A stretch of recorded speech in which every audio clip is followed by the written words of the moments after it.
Retreat Series, Dhamma Talk number 71. We are practicing mindfulness insight meditation. And here, most of you, I take it that are well versed and skillful in the practice and have been progressing a bit.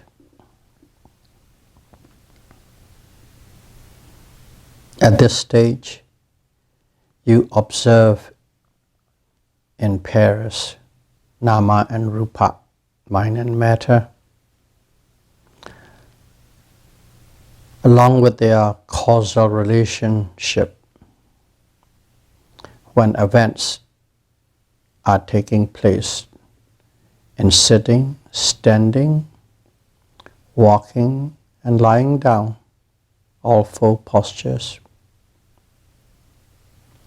First, focus on the rupa, body.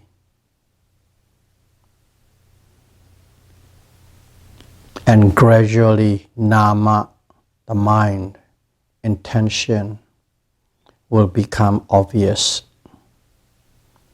And also, their cause and effect relationship. And all these are born out of direct experience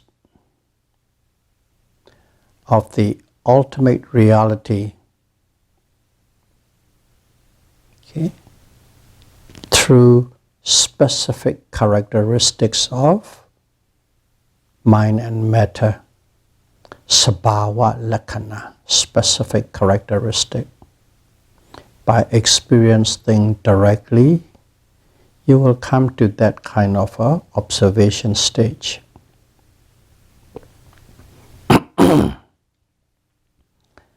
Okay.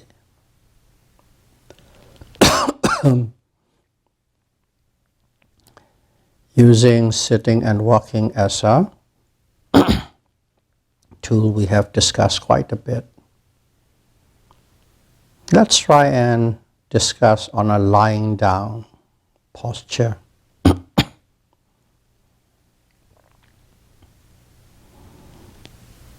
Let's say you're lying down. Most of the time it is in the evening before going to bed. And after a while, after a few minutes, suddenly in the body you will feel stiffness or tightness or numbness, a kind of discomfort. You'll feel that when you lay there for some time. And at that moment, intention will arise to move so that you can release that discomfort.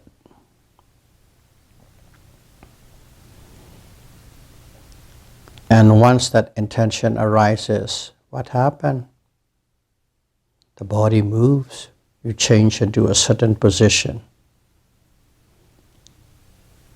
So in that movement too, if you want to and if you can, observe detail. There's an intention of wanting to roll and you roll. There's an intention to stretch and then stretching.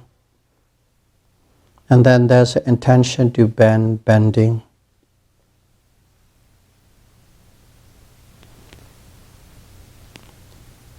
And even it may be just the head or just the legs that you want to move or just the hands you want to adjust. Each and every one can be observed quite clearly and sharply. Because that time, that period, you are in a quiet zone by yourself. You can do these things very deeply and clearly. All that you need to do is simply pay attention. If you pay attention, all these will be quite obvious to you. And after a while, this will become quite easy to do. After about 3-4 weeks, it's more like a habit. The mind automatically, the intention automatically, attention automatically go to those things without purposely applying to it. Practice makes perfect. So observe to see the process, or observe to see the actions.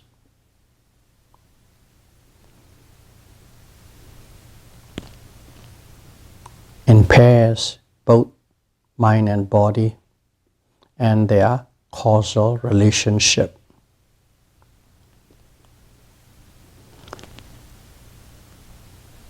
And if you can do so, you will see there are two phenomena in operation. Only two of phenomena that are operating this whole thing. All the intentions and movements. You will see it is not I doing it, self doing it. You won't see I as an operator, self as an operator, but simply two phenomena operating. You will clearly see, you will clearly feel it. And many, many moments of this mind doing its own function, its own job. Mind just do its own job, not anything or anyone's job. And the body, rupa, seems like voluntarily doing its own function, its own job. You will see them clearly, each are doing their own function, their own job.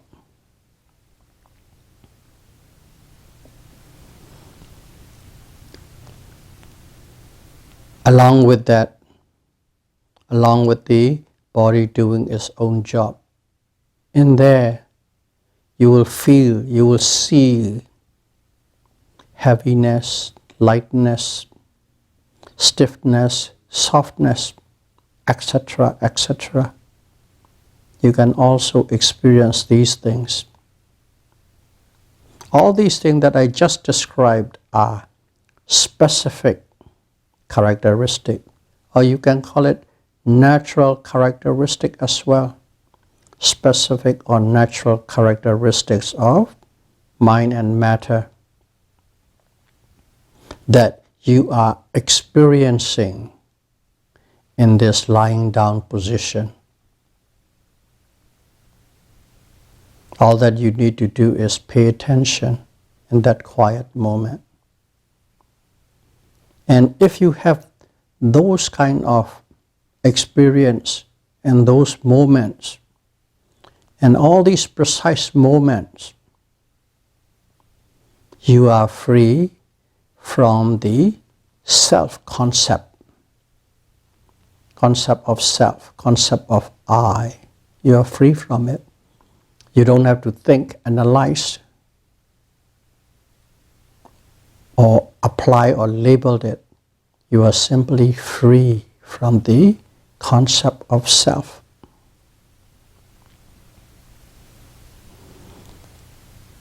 When observing all actions and movements and intentions in all four postures, okay, you will also experience feelings, vedana, feelings from both body source as well as the mind source. Let's see, hard, feeling hard, tough, rough, edgy.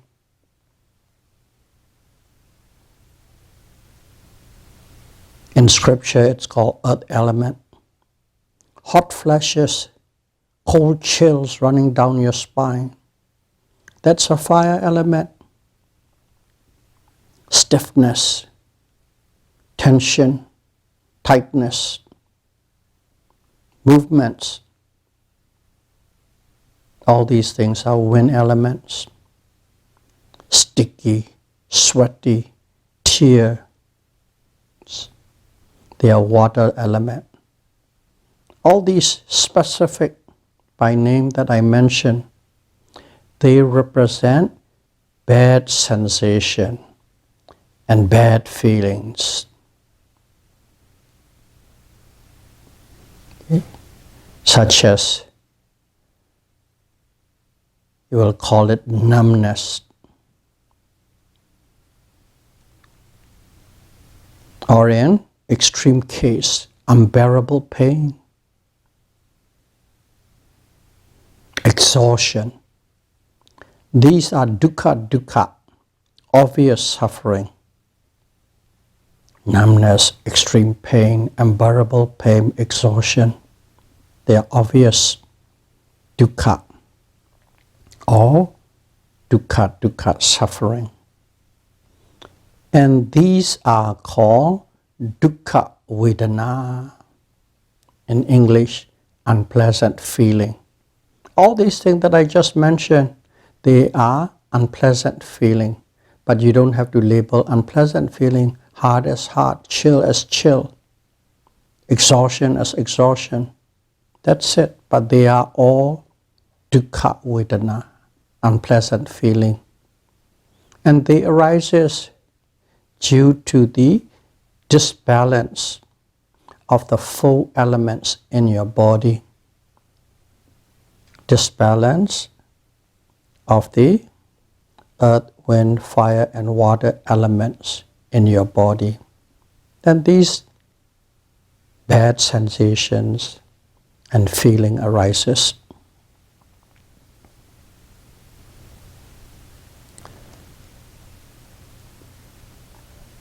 Whenever the proper condition is met, pain will arise. All that it needs is the proper condition. In extreme cases, you broke your leg, there's a pain. You hurt your hand, there's a pain. Those are the conditions. I can go more detail, of course, but in general, that's a condition. And when pain arises, you have nowhere to run, but you have to face to face. These kinds of intense dukkha, intense suffering, dukkha vedana, unpleasant sensation. How does they manifest? I just mentioned to you the specific how it comes about. But in you, it manifests as mental exhaustion, physical exhaustion, or a weak mind, weak body, short temper. One becomes short temper. That's a manifestation of unpleasant feeling. Less tolerance. Before you might be quite tolerant, but at that moment you have less tolerance. Depression, disheartening. I can go on. These are the manifestation of unpleasant feeling. That's how you will be experiencing. You must know the specific characteristics or its functions or its manifestation. Okay, so all these things that we just described are specific characteristics. Sabhava lakkhana. And its functions and its manifestations of dukkha vedana, unpleasant feeling. In one form or the other, you will be experiencing directly, depending on your depth of your concentration.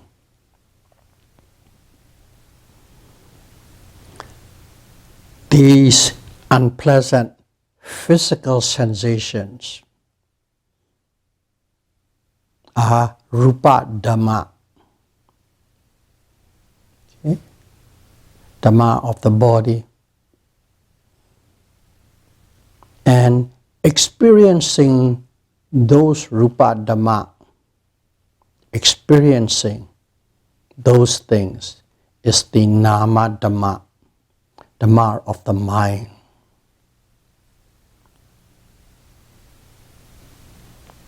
Those sensations are rupa Dhamma, experiencing it is the nama Dhamma. You will see that way if you are observing correctly. These are, of course, unpleasant sensation, dukkha vedana. Let's try and see its opposite, sukha vedana, pleasant feeling. You feel very nice, gentle, pleasant vibration of different sorts, nice, gentle, pleasant sensation throughout your whole body, or it may be a part of your body. You will feel them if you have the right conditions for them to arise.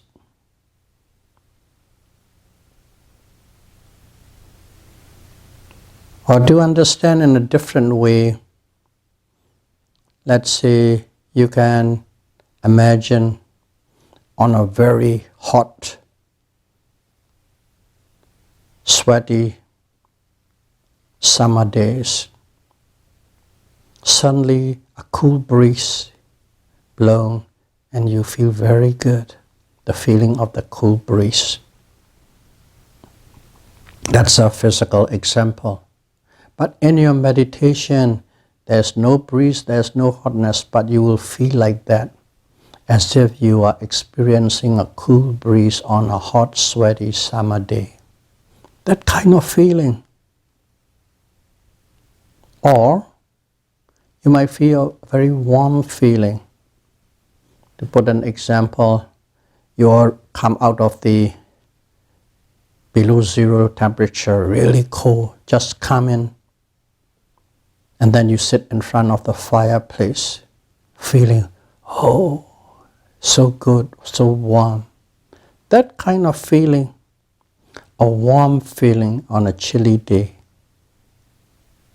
Suddenly you feel that way in your meditation.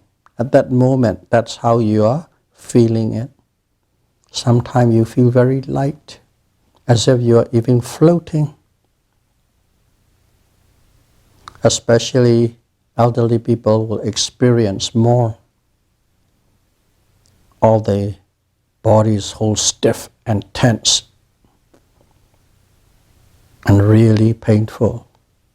Stiffness gone, tension's gone. The body becomes very pliable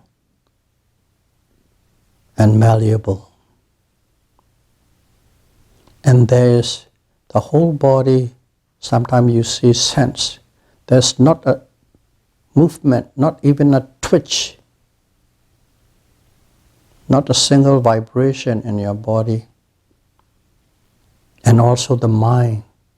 The mind has no movement. The mind is quiet. Absolutely quiet, both the body and the mind. That kind of feeling.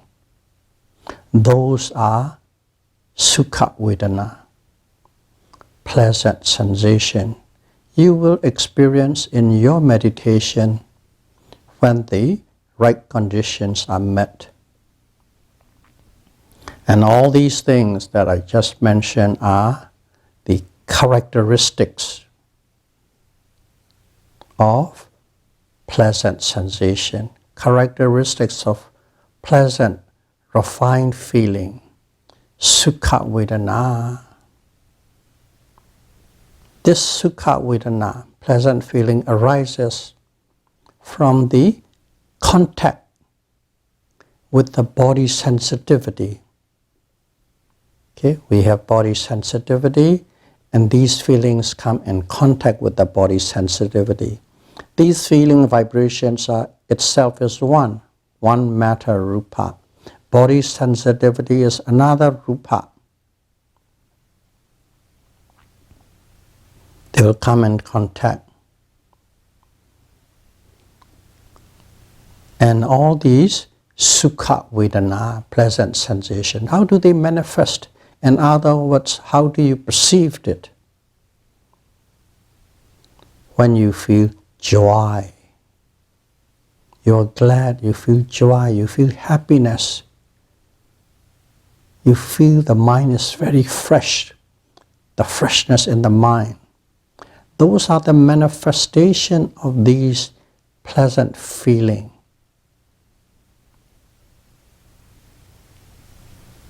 There's no object, but simply you feel happy, you feel joyful.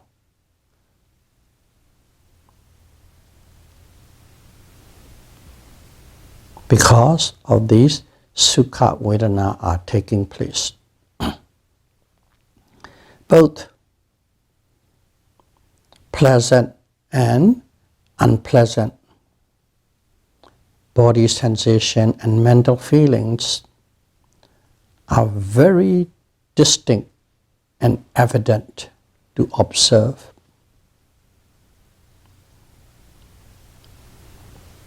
And all these experience you cannot really and fully learn from books and lectures, but you can fully learn or know or understand directly from the experience, direct experience in the practice in meditation.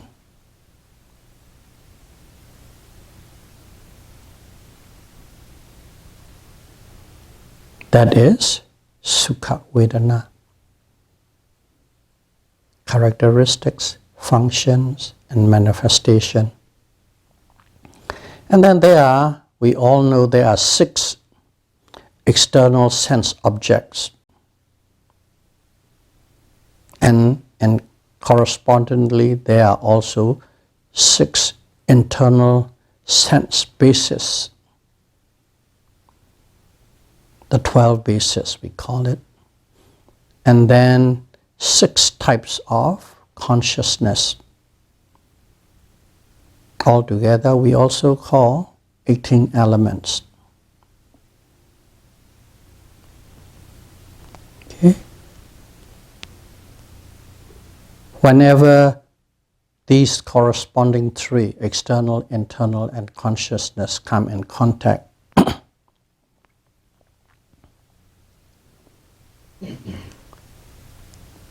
when the 12 bases come in contact, 6 consciousness arises. 6 type of consciousness. Let's try to understand the word consciousness. Think about simply being conscious. Consciousness. Consciousness can be known in a different way. Knowing elements. When we say consciousness, some people think of this or that or was it?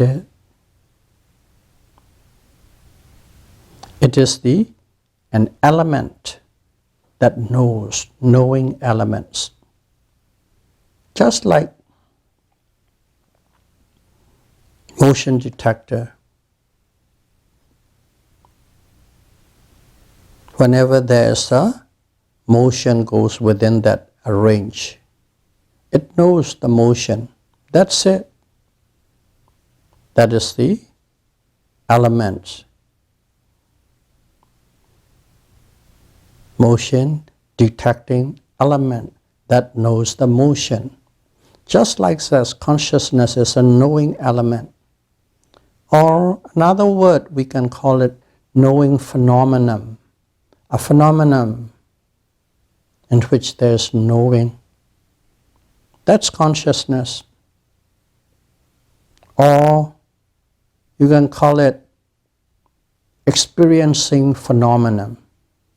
A phenomenon where things and objects can be experienced. That's consciousness. Understand consciousness in that way, you have a little bit better clarity from the Buddhist point of view.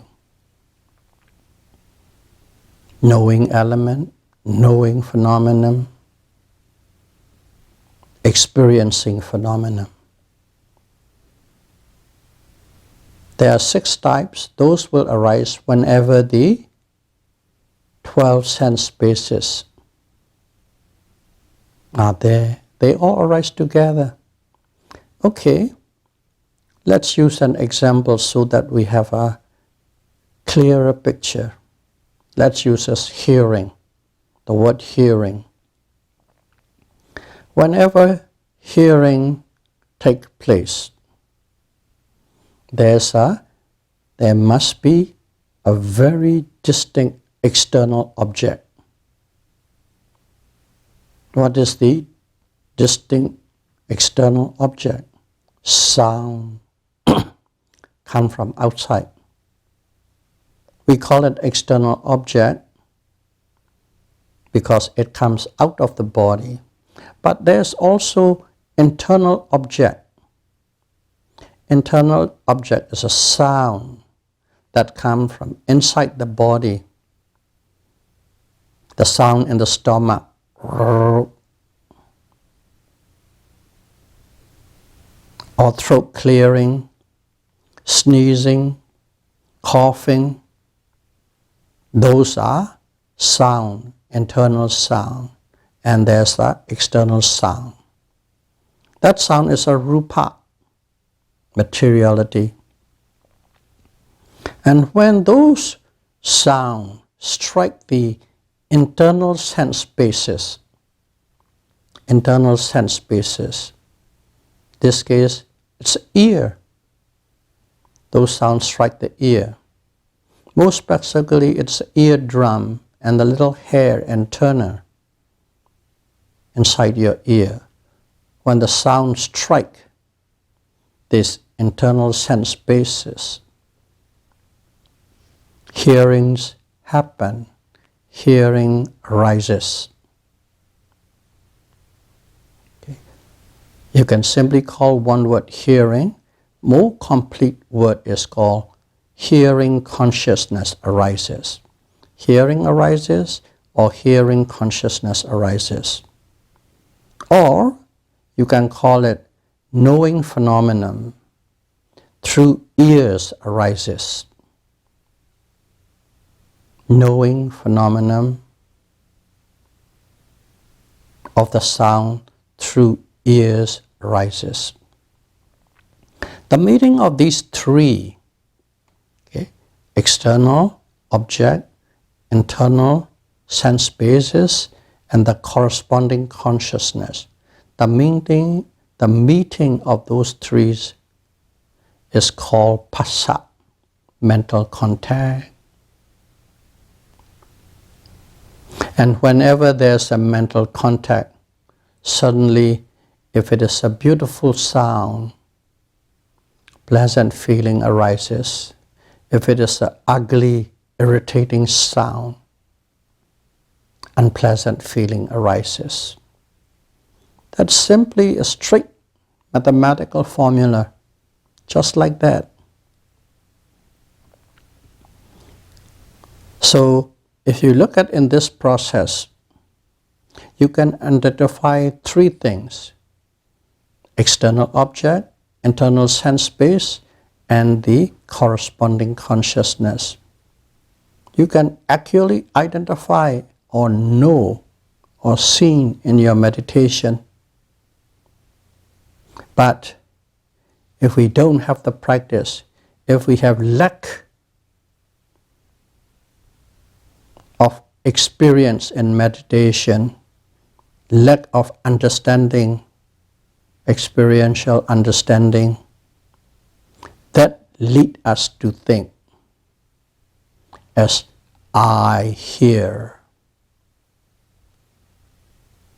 I heard, I will be hearing.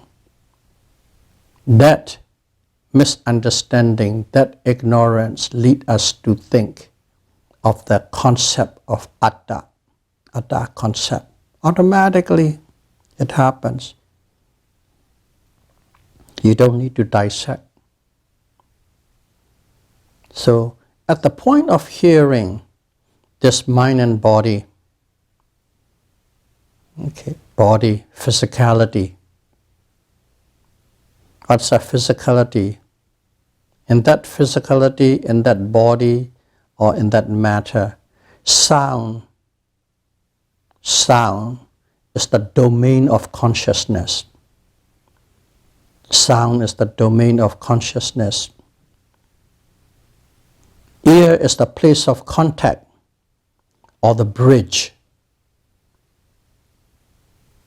between the sound and consciousness.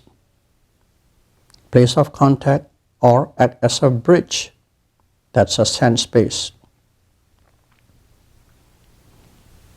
And Dhamma mentality is simply knowing experience.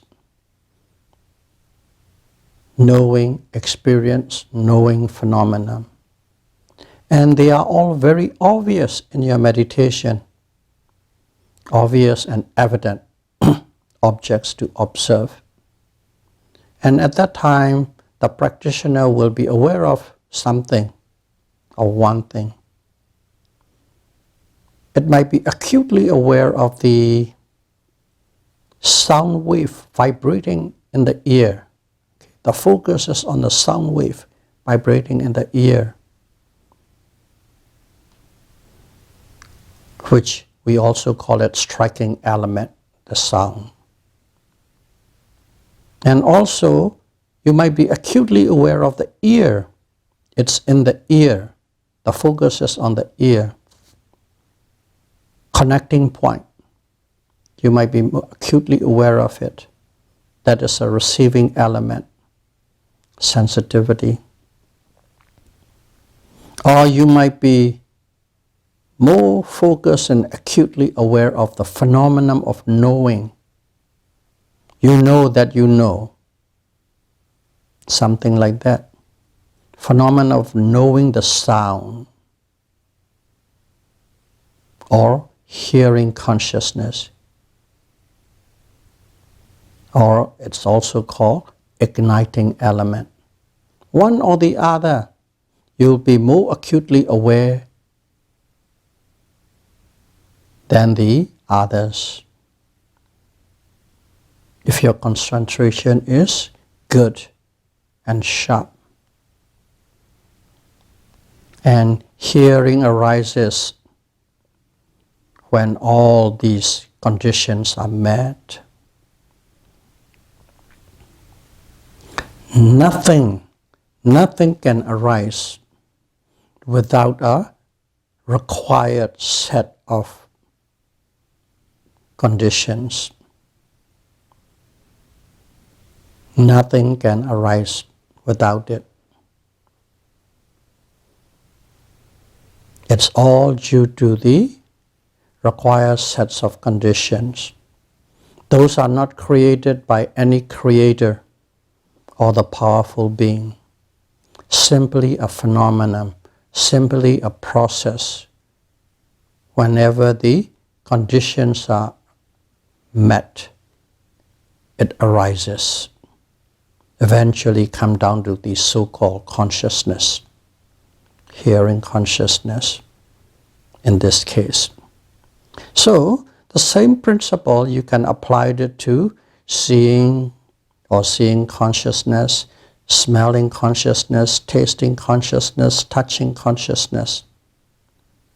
The same principle. But if A yogi cannot observe, they fail to observe at the point of arising, the moment, the precise point of arising of these five senses. Okay? If you fail to observe at the point of arising of these senses, automatically you are in a state of believing in atta.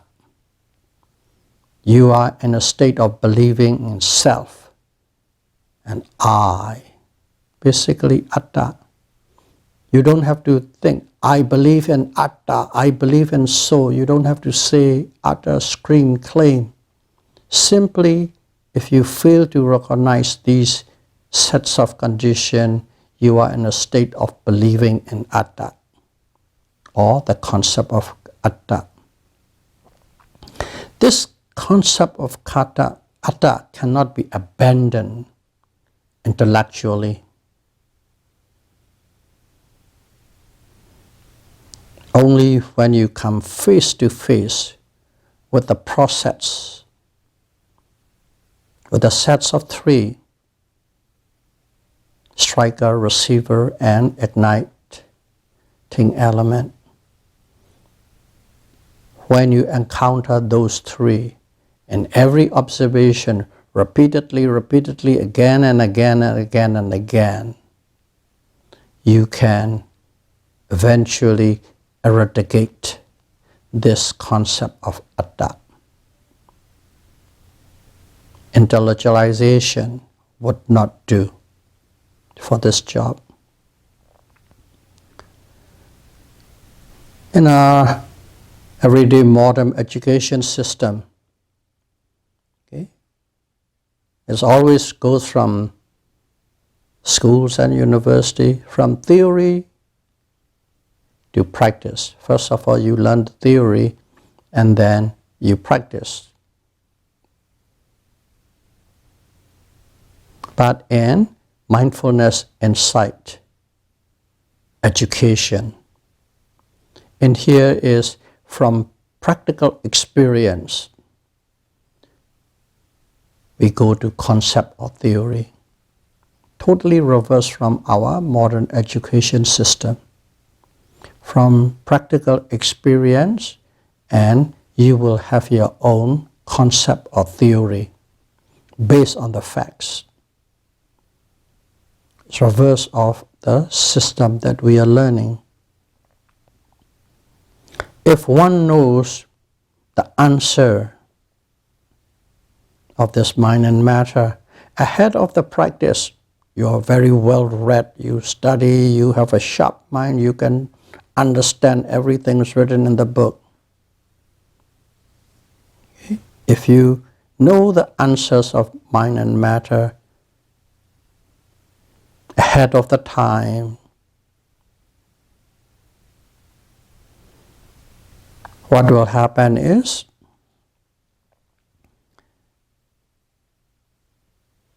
the mind will be already inclined to think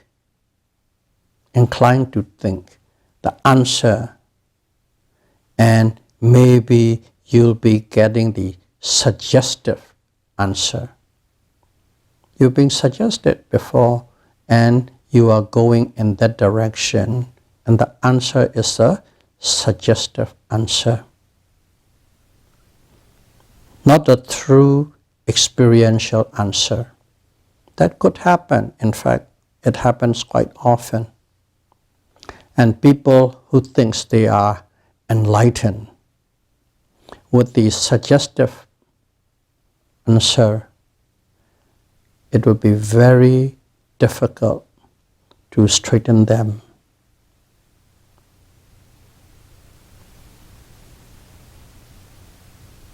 So, in mindfulness insight, Satipatthana, Vipassana,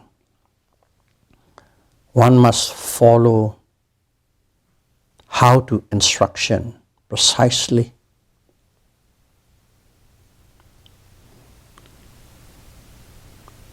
Only then one would get the right answer with the right technique. You must follow precisely. But some yogis, they like to modify the techniques. They think that's better. And if they modify the techniques, what will happen was the end result will be what is appropriate to their modification. It won't be the total liberation from kilesa. It won't be the full enlightenment. And you have to put great effort too, even though you are doing the modified version. And all your effort will be lost if you are looking towards the total liberation. Let's see. Let's take the sitting. Okay? You're observing sitting. Sitting down. When you sit down, you know if you're observing it. You know the desire or intention to sit, wanting to sit. With clarity,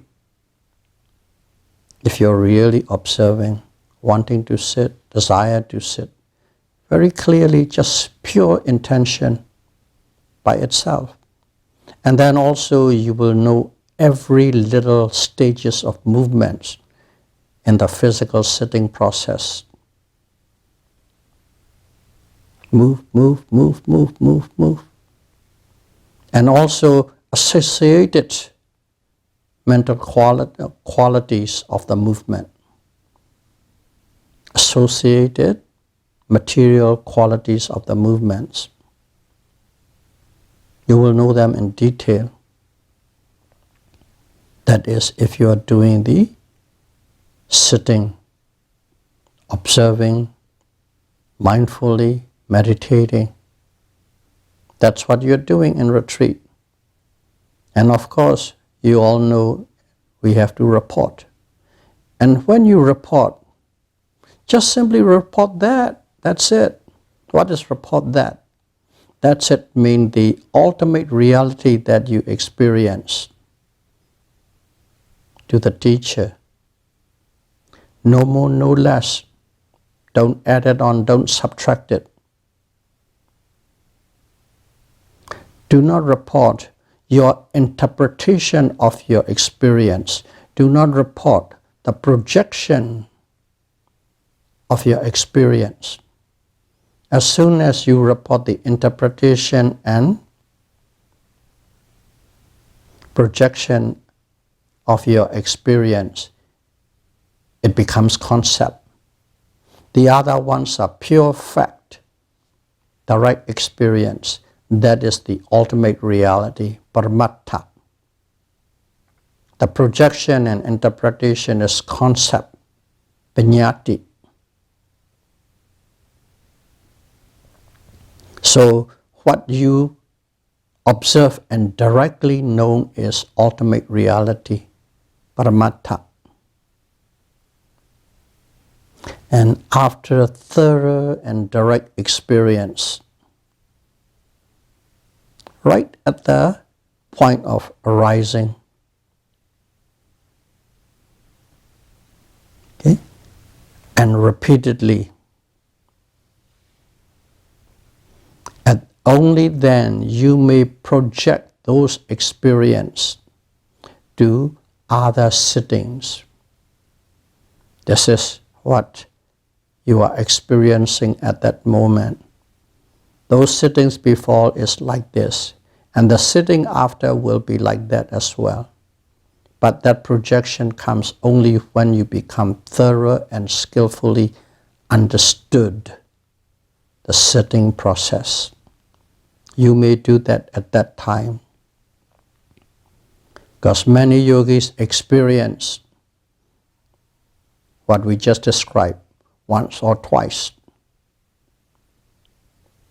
When you are in the perfect mode, you experience it once or twice, and they think they have already attained it. I have the attainment.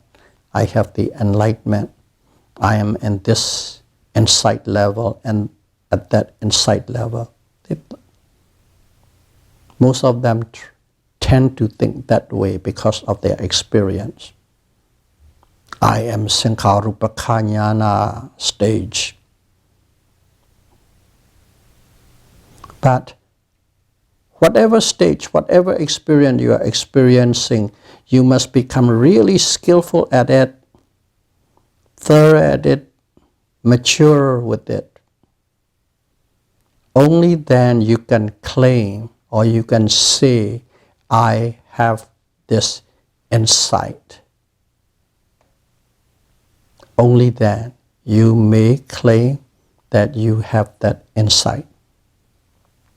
Not just a few exposure of it. It's a very common mistake most yogi makes because we all want to be flying high. When you have seen in meditation this mind and body, nama and rupa, discriminately, which means materiality is the one phenomenon, mentality is the another phenomenon. They are totally different and totally separate.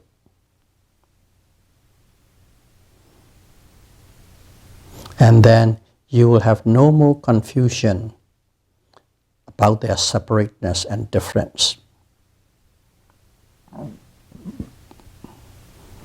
And also the direct experience of the causal relationship working, cause and effect of this mind and body. You'll come to understand. And all these things arises under a certain sets of right conditions. They don't arise automatically.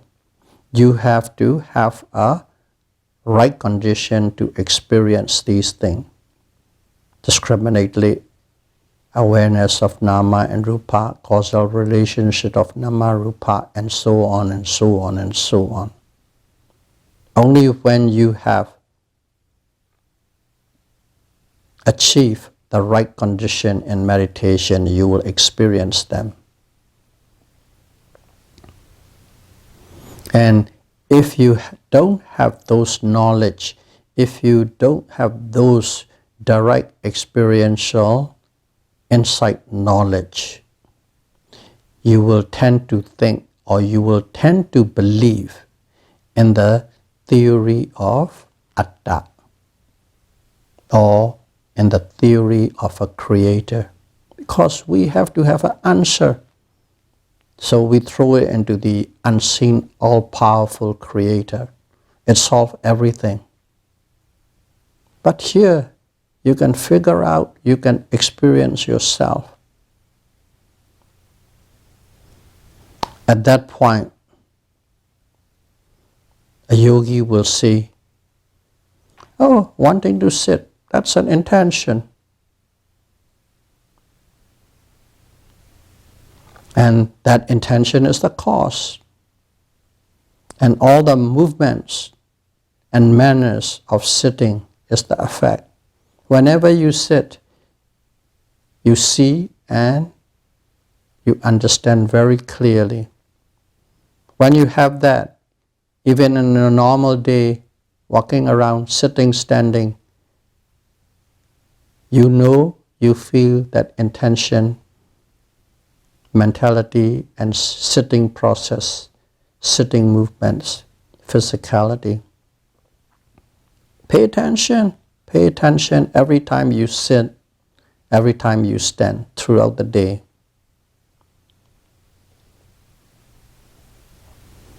In this sitting process, there's no third party. There's no third object involved. Sitting is not done by me or you.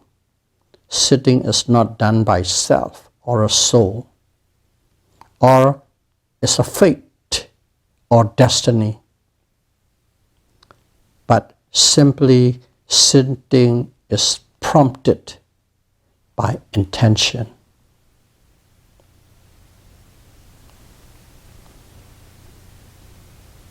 So, in here, I'd like to stress again one important thing. You must be very careful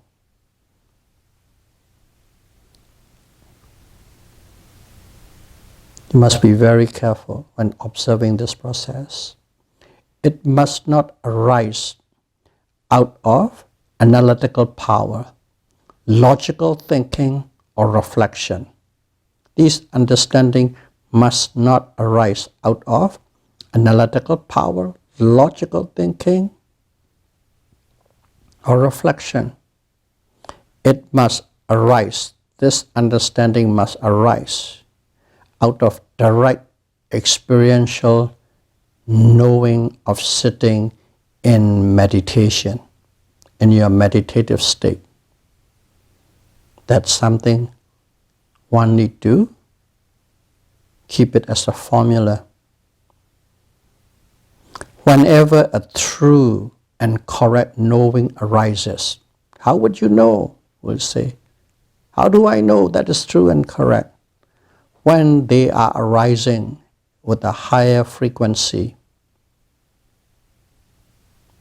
you will know, but there's a measurement, there's a measuring tape. The yogi personality, the yogi's attitudes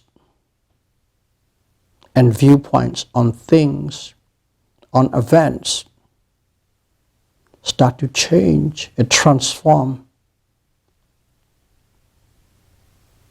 It transforms voluntarily. It's transforming automatically by itself without using sheer willpower. I stress the word, without using sheer willpower. Some people who have a great samatha meditation power, great jhana, their sheer willpower is very strong. And then they put a set of belief, non-self, anatta, and through that sheer willpower, they believe in anatta.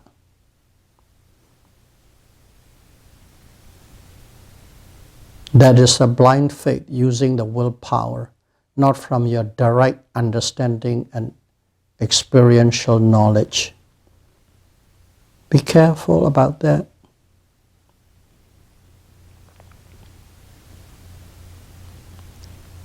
Transformation comes and it is not associated with willpower driven.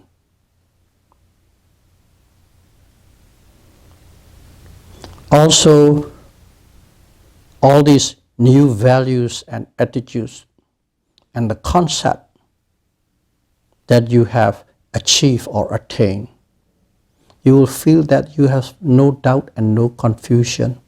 It's very clear, no bump, no obstacle. Those are the measuring tapes.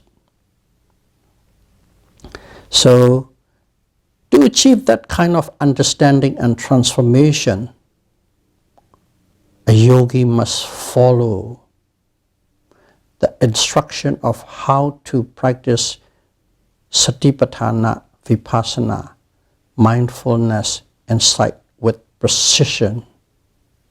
That's a requirement. Let me repeat how we do. Observe what is obviously and distinctly happening or occurring or arising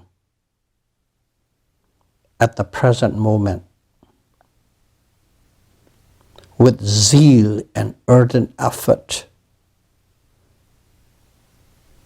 one object after another, continuously and constantly, without a break or a gap, without thinking, without reflecting, without analyzing. Observe that way. You will truly understand the true nature of mind and matter. May all of you be able to practice mindfulness insight meditation precisely and correctly, and may you be able to fully understand their true nature and become enlightened as soon as possible. Sadhu, sadhu, sadhu. Thank you very much.